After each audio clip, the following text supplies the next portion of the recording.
نحمدہ و نصلی علی رسولہ الکریم اما بعد فاعوذ باللہ من الشیطان الرجیم بسم اللہ الرحمن الرحیم۔ اکثر اوقات یہ بہت اہم سوال پوچھا جاتا ہے کہ کیا روزے کی حالت میں باورچی یا خاتون خانہ کھانا چکھ سکتی ہیں یا نمک چکھ سکتی ہیں؟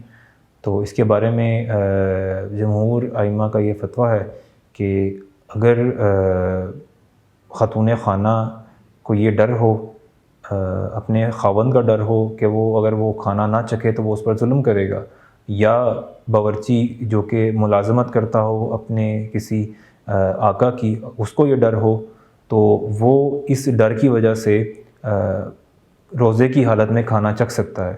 لیکن یہاں پر چکھنے سے مراد وہ چکھنا نہیں کہ جو ہمارے معاشرے میں آج کل رائج ہے۔